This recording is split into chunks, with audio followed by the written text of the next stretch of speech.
In today's tale from the shadows, a hard-working man must choose between financial gain or the loss of the love of his life. Which one would you choose? In a quaint village along the rusted east coast of England, there lived a carpenter known for his unique craftsmanship. The shop he owned, nestled among a row of charming old buildings, was a testament to his life's dedication. The carpenter, with his hands roughened by years of work, was a familiar and respected figure in the community. His creations, ranging from intricate furniture to bespoke wooden trinkets, spoke of a talent honed through decades. However, the past 5 years had brought a relentless downturn in business. The world was changing, and with it, the needs and desires of the people. The once steady stream of customers, eager to own a piece of his artistry, had now trickled to a sparse few. The carpenter, a proud man, found himself in unfamiliar territory, not with wood and tools, but with the harsh reality of economic hardship. His small workshop, once a hub of ceaseless activity, echoed with the somber silence of diminishing hope. Each day, he would open the doors to his shop, arranging his works in the window, a silent plea to passers-by. Yet, as the days turned to weeks, and weeks to months, the carpenter's heart grew heavier, weighed down by a burden he could no longer bear alone. The morning air was brisk as he stepped out to retrieve the post. Among the usual bills and flyers, a stark white envelope caught his attention. The return address was all too familiar: the landlord. With a sense of foreboding, he tore open the envelope. The words within were a cold, unyielding hammer to his already fragile situation. Rent, due today, £3,000. The letter demanded. It was a sum he knew he could not muster, not with the way things were. More daunting than the immediate demand was the ultimatum that followed. Payment within 30 days, or face eviction. The words blurred before his eyes, each letter a reminder of his failing enterprise. Desperation clawed at his heart as he pondered the future, a future that seemed to grow dimmer with each passing moment. He walked back into the house, the letter hanging limply in his hand. His wife, sensing the gravity of the moment, met his gaze with a worried look. Together, they sat at the modest kitchen table, the letter laid out before them. Their conversation was a mix of hushed tones and heavy sighs, a dance around the harsh reality that loomed over them.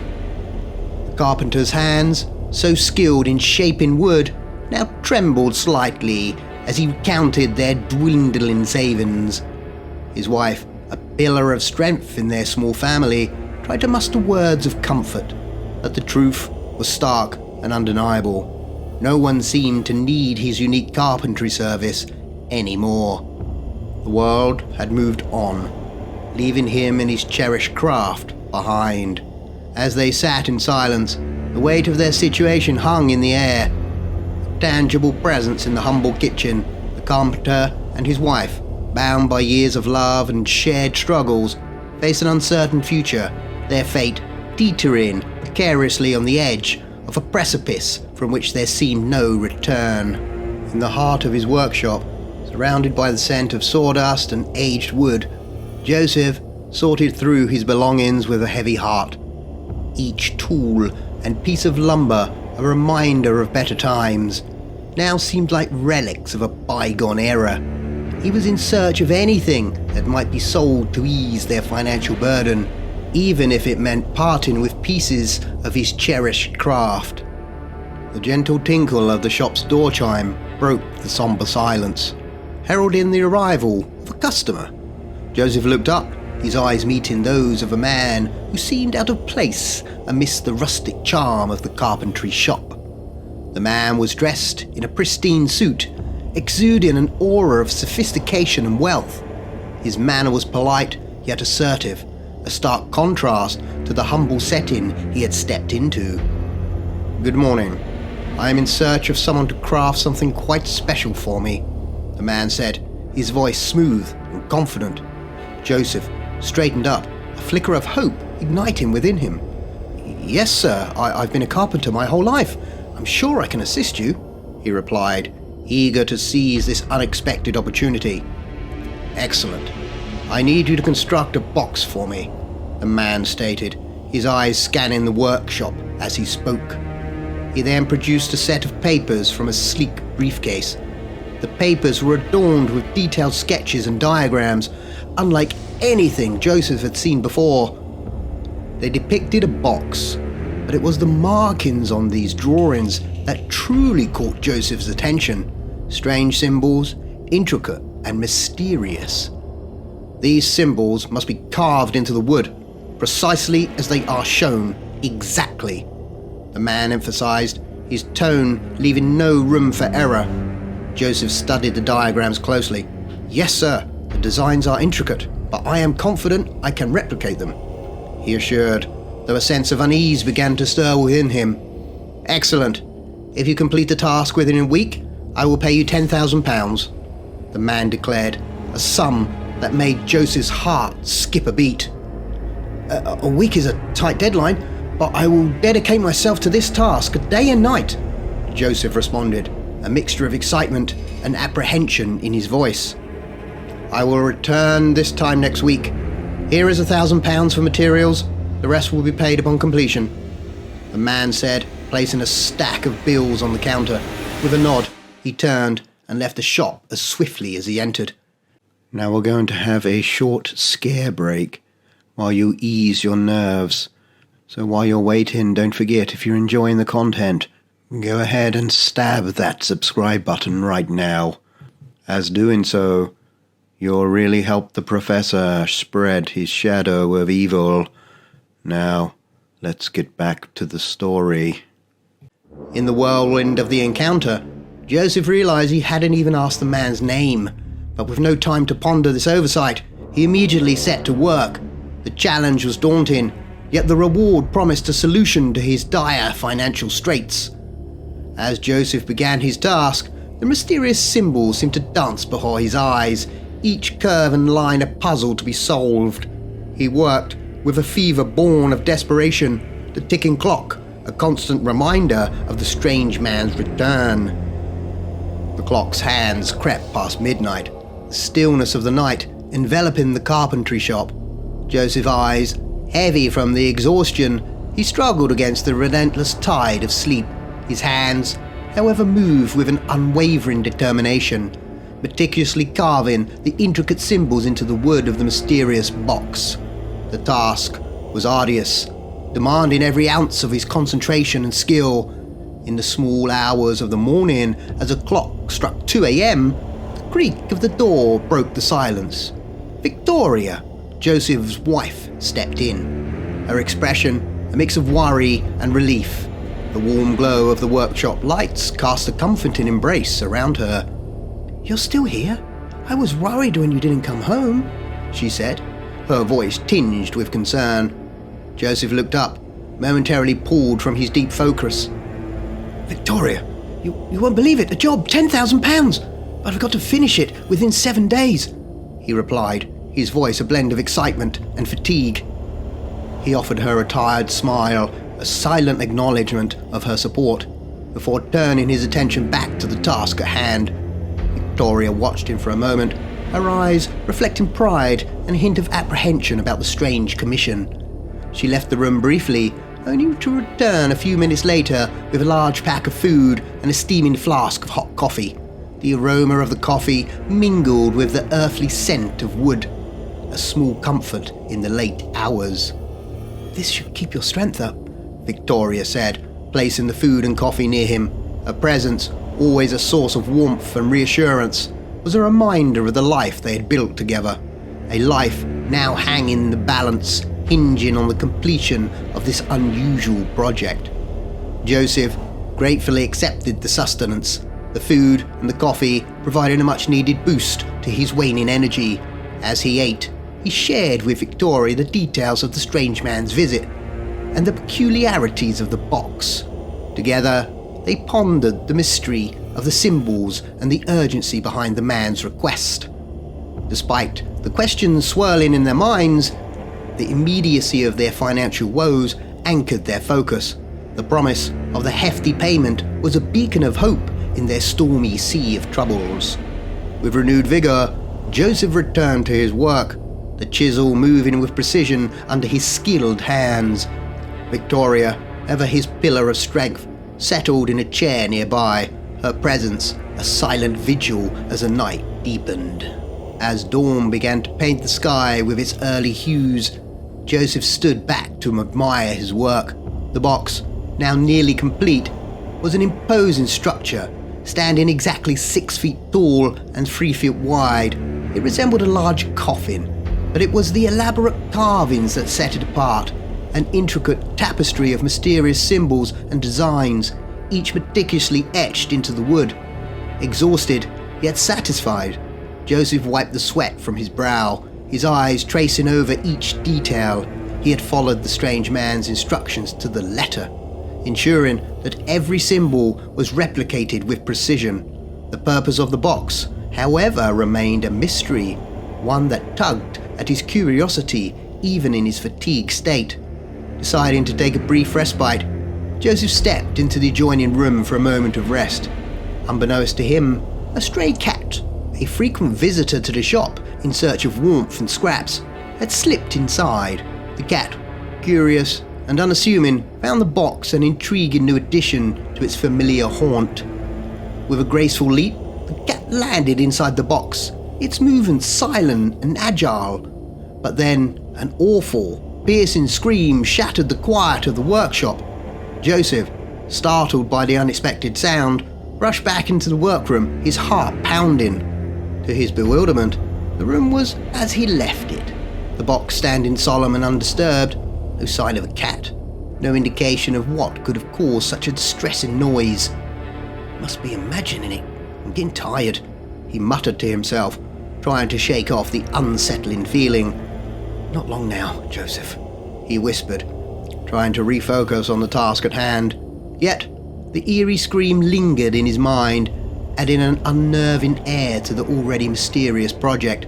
With a deep breath, he returned to his work, the chisel once again dancing in his skilled hands. The morning light grew stronger, casting long shadows across the workshop. The box, with its enigmatic symbols, seemed to absorb the light, its presence growing more ominous with each passing hour. Joseph, driven by a mix of fear and determination, worked on, unaware of the true nature of what he was creating and the unseen forces that might be at play. On the 6th day, under the fading light of the afternoon, Joseph's hands finally came to a rest. Finished, he exhaled, a long sigh of relief escaping his lips. The box stood before him, a testament of his skill and perseverance. Every inch of its surface, both inside and out, was adorned with the intricate carvings, the mysterious symbols etched deep into the wood. He called out to his wife, Victoria. "It's done," he announced, a mix of pride and exhaustion in his voice. "I have no idea what it is, but it's done." "I'll bring you some hot coffee," Victoria replied, her voice echoing with warmth and support. She arrived shortly, a hot flask in hand, and took a moment to inspect the finished work. The box, with its otherworldly carvings, seemed to emanate an uncanny presence. "It's sort of spooky. These carvings look like old symbols from a witch movie," she commented, her eyes scanning the detailed work. "I'm so proud of you, Joseph. You always come through for us," she said, smiling at him. Their embrace was a brief respite from the strangeness of the box. The couple began to laugh and joke about the box, trying to lighten the mood. "It's probably a box to keep Frankenstein in," Victoria jested. "More like Dracula," Joseph replied, joining in the playful banter.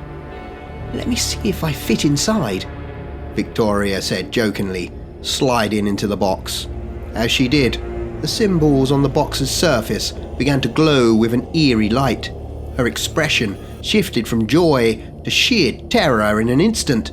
Then, before Joseph's disbelieving eyes, Victoria vanished. Joseph stared at the box in horror, his mind struggling to comprehend what had just happened. "Victoria?" he called out, his voice tinged with panic. As he was about to climb into the box himself, a voice from behind him stopped him cold. "I wouldn't go in there if I were you." Joseph turned sharply to find the man who had commissioned the box standing there, his expression unreadable. "What the hell's going on? My wife just vanished in that damn box," Joseph demanded, his voice a mix of fear and anger. The man's presence, once a symbol of hope for financial salvation, now took a sinister air. The box, with its glowing symbols and inexplicable power, stood between them, a dark mystery that had just consumed the most important person in Joseph's life. Joseph's hands, once steady and sure, trembled with a mixture of rage and fear. He awaited an explanation, his heart racing as the man who had brought this nightmare into his life prepared to reveal the truth behind the enigmatic and now terrifying creation. Joseph's heart raced with panic and anger as he faced the man, his voice a desperate scream. "Get her back!" he demanded, his eyes burning with a mix of fear and fury. "It's too late," the man replied calmly, his demeanor unsettlingly serene in the face of the chaos he had wrought. "This is a one-way dimension box. It takes whoever enters to the realm of the dead." Joseph's resolve hardened. "Then I'll go get my wife," he declared, his voice resolute despite the terror gripping his heart. "If you wish," the strange man said with a cold detachment. "I guess it would save me payment." Joseph's gaze bore into the man. "Can you get her back?" he asked, clinging to a slither of hope. "No. Those who enter the box are forever damned to walk with the dead, and unlike the movies, there's no coming back," the man replied, his words like a death knell. "This is all you're doing. Who are you?" Joseph demanded, his body tense for a confrontation he knew he would not understand, let alone win. The strange man held Joseph's gaze, a chilling smile creeping across his face. "Have you not guessed that yet?" he asked. As he spoke, the air in the room turned ice cold, a darkness seeping into every corner, snuffing out the light. The man's face began to transform, his features melting away to reveal something much more sinister. His skin stretched, growing thinner and thinner until his face was nothing more than a skull, a visage of death itself. Joseph recalled in horror, the realization crashing over him like a tidal wave. The man before him was no ordinary customer. He was a harbinger of the supernatural, a being from a realm beyond human comprehension. The workshop, once a place of creation and life, had become a gateway to the unknown, a crossroad between the living and the dead. The box, Joseph's masterpiece, was now a vessel of unspeakable power, a trap that had ensnared his beloved Victoria. Joseph stood frozen, the chilling gaze of death upon him, as he faced the true nature of the man and the terrifying reality of what he had unwittingly unleashed. The fate of his wife, his own fate, hung in the balance, teetering on the edge of an abyss from which there seemed no escape. The man, now a skeletal figure embodying death itself, stood ominously beside the box. He opened it wide, revealing to Joseph a vista that was both terrifying and mesmerizing. As Joseph peered into the box, he saw a vast, bleak landscape stretching before him, a realm of the dead. It was a world filled with the souls of those who had passed, their cries echoing in a chorus of despair, pleading for release, for mercy. "What will it be, Joseph?" the skeletal figure asked, its voice a hollow echo. "Will you enter, or would you like your payment?" Joseph's eyes were drawn once more to the box. The decision before him was unimaginable. Step into the unknown in a desperate bid to find his wife, or remain in the living world, haunted by her loss and the role he played in it.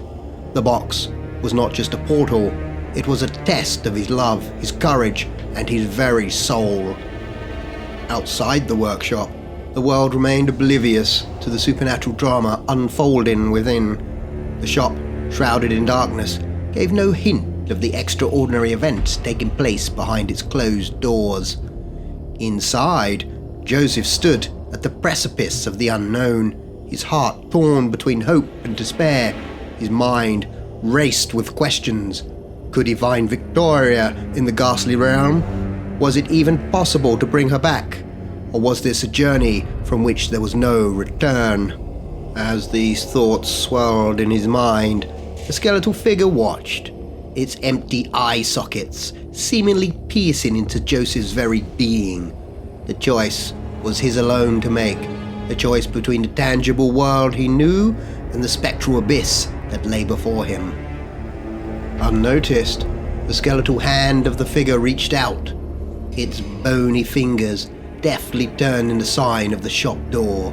The words "open" flipped to "closed," a symbolic gesture sealing the fate of the shop, of Joseph, and of the path he was about to choose.